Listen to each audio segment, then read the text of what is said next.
Okay guys, relax. This is getting a bit out of hand. From 2-0 down, Leverkusen came back to tie Stuttgart this past weekend 2-2, thanks to yet again a stoppage time goal. A last gasp effort again. At first it was a cute coincidence for everyone to enjoy. Then it became a habit. Now, with the frequency of which Leverkusen are scoring late equalizers and winners, it's become a characteristic. It's hard to think of another side that did this so regularly. Of course, United and their Fergie time comes to mind, and even Arteta's Arsenal have found an extra gear late in matches this season. But with Leverkusen, the fact that they have an unbeaten run that they are trying to hang on to adds a whole other dimension to these late goals. So today, we'll try to explain the unexplainable, taking into account the practical and psychological reasons for the emergence of Xabi time. Hi, I'm Adrian, by the way, and welcome to Rabona TV. Excited to dive into this video with you guys, but just before we do so, we gotta thank our sponsors of this video, BetterHelp. Now, as you guys know, I've been using BetterHelp myself since about September of last year, and overall it's been a massive help for me when it comes to having someone who can help me deal with the stress and anxiety of this job.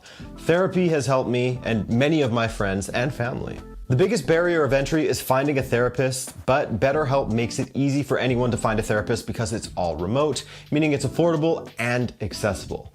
All you have to do to get started is fill out a few questions, and BetterHelp matches you with a therapist who is best suited to your needs in as little as a few days. Want to switch therapists? No problem. You aren't locked in with anyone, and it doesn't cost you anything to change therapists on BetterHelp. It's super easy to sign up and get matched with a therapist, and there's a link in my description for you that gives you 10% off. BetterHelp.com/RabonaTV. So if you are struggling, consider online therapy with BetterHelp by going to BetterHelp.com/RabonaTV, connect with a therapist, and see if it helps you.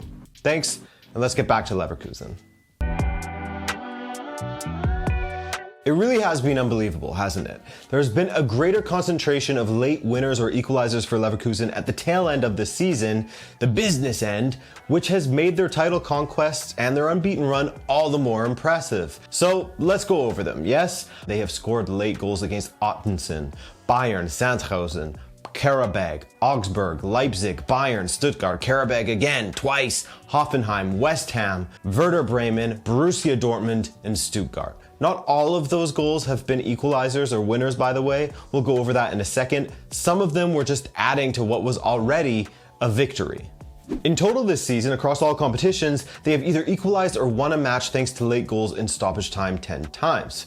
Those matches against both Hoffenheim and the second leg against Karabag actually saw them turn a defeat into a victory. In the past 12 matches alone, they have scored late in 5 matches. In 2 of those matches, they were able to turn a potential defeat into victory against both Hoffenheim and Karabag. In total, they have now scored 16 goals from the 90th minute onward, which is crazy. However, it's not just the 90th minute, but the 45th minute as well, as Leverkusen have also scored 6 goals in the 45th minute or later, which also has a psychological effect on both themselves and their opponents, doesn't it? Now, the first team that people think of when they think of making a habit of scoring late goals is Manchester United under Sir Alex Ferguson, and that notion of Fergie time. Now, Fergie time also was in reference to how there was a trend of United getting tons of additional time that went beyond the originally announced added time due to Fergie pressuring referees, pressure from the stands, etc. We'll talk about that more later on. However, colloquially, Fergie time became the term used for United's late equalizers and match winners. They scored in Fergie time. It became representative of their will to win, their elite mentality that was drilled into them from Sir Alex Ferguson. But while there's the mental side, which we will get to later, there's also the practical, obvious explanation for Xabi time as well. In football, you can't guarantee anything will happen. There are too many moving parts, too many intangibles, variables, and too much luck needed in sport in general that makes guarantees close to impossible, which I guess is the fun of the sport, right? The hope for these great stories coming through, these stories that live in that shadow that is luck, variables, and intangibles. So while you can't guarantee anything, in trying to win football matches, what you are doing is you're simply trying to increase your odds or your chances of scoring while lowering the odds of conceding. How can you do this when it comes to the goal scoring sides of things? You push more players forward and play more crosses into dangerous areas. Doing this at the end of matches is only increasing your chances of grabbing a goal. When you couple that with the superb service that Leverkusen has had all season long thanks to the likes of Alex Grimaldo, Grimaldo in particular has the most Bundesliga assists that any Leverkusen player has had since Opta started collecting data during the 2004-05 season. More players in the box increases your chances, and good service does so also. On top of that, Leverkusen are ruthless finishers this season. From an expected goals of 64.3, Leverkusen have managed to score 77 goals. They are overperforming their expected goals by 12.7, which is the largest margin of any team in the Bundesliga at this moment. So when you consider these things, it makes sense, doesn't it, as to why they are making a habit of late goals. The team they are playing against is pinned back, they put numbers forward, such as their big center backs, and factoring in the deliveries from Wirtz and Grimaldo, they're simply creating a scenario where they have the best odds of scoring. This is exactly what Fergie would speak of when he said, quote, "There's no point in faffing around in the midfield with a few passes and not taking risks or getting the ball in the box, because you're not going to score from 40 yards. Now, I think the first thing that we can look to is simply the mentality that Xabi has instilled into this team. He's made them believe that what was formerly impossible for Leverkusen, like winning the Bundesliga, is in fact possible. And so why wouldn't a simple goal at the end of the match be possible for them as well, right? Belief and confidence are two incredible drugs, man. They can work wonders for any player. I mean, look at someone like Erling Haaland at the moment as a case study, a guy who his confidence is shattered at the moment, blowing big opportunities he never would have in the seasons prior to this one, underperforming on his XG. He looks a shadow of himself, despite still having a respectable goal haul all the same. I mean, there's a reason why there are some players that people refer to as confidence players. Everyone who has played the game knows that everything flows easier for you when you are confident and have belief in yourself. Suddenly the difficult is easy. And so when a team believes that they can score, it's almost as if they can will it into existence. The other side of that is that their opponents are now aware of the seemingly otherworldly ability to find goals late for Leverkusen. That it wasn't just a coincidence, but something that you have to expect to come up against when you're facing Leverkusen. And it gets into their brain and almost becomes an expectation. Instead of trying to push forward and trying to get another goal, it's all hands on deck at the back.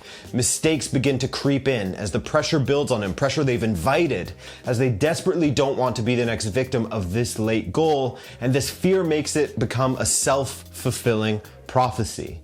In fact, the more times that Leverkusen succeeds in scoring these late goals, the more likely these late shows seem due to their own self-belief increasing, while their opponent's self-belief begins to decrease at the end of the game, becoming more reactionary instead of proactive, worrying more about how they will stop Leverkusen from scoring instead of how they can continue to cause Leverkusen problems. It's a double-edged sword in that way, and injury time in itself becomes a game within a game, where the odds are stacked heavily in favor of Leverkusen.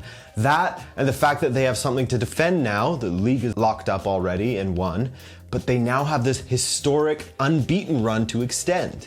And the final thing that happens, and no supporter of a home team will want to admit this, of course, but if playing at home, calls seemingly go your way due to pressure from the crowd. In fact, former Premier League referee Graham Poll admitted as much when he said, quote, "When you analyze and think psychologically what happens, the pressure that's on you at Old Trafford or the Emirates or Stamford Bridge, the pressure that is implied upon you must have an effect, even if subconsciously." Now that's a different scenario in England. You're putting up with the supporters, then hounding the referee, and the sheer amount of supporters from around the globe that will be all over you for a call you did or didn't make. But the sentiment is still the same with Leverkusen. A foul given that maybe wasn't a foul. The reluctance to end the match where typically they would, or they go beyond the additional time due to what's at stake and the pressure from the crowd. Or maybe it's that fear that due to their call or non-call, they would thus rob Leverkusen of extending their unbeaten run and thus ruining the history that can be made by Leverkusen. These things, as Pohl said, will play on the mind of the referee, even if subconsciously. When you put it all together, this is the outcome. Again, we're trying to make sense of something that doesn't really make a lot of sense, trying to explain the unexplainable, the intangibles. And like how I was saying earlier, football is a game of trying to increase your odds of scoring and in turn your odds of winning. And so in that same spirit, this video was essentially trying to explain the factors that have led to this trend of late Leverkusen goals. So I thank you for watching. A bit of a different video, but I hope you guys enjoyed it all the same. If you did, do subscribe for more here from Rabona TV, and we'll see you in the next video. Ciao.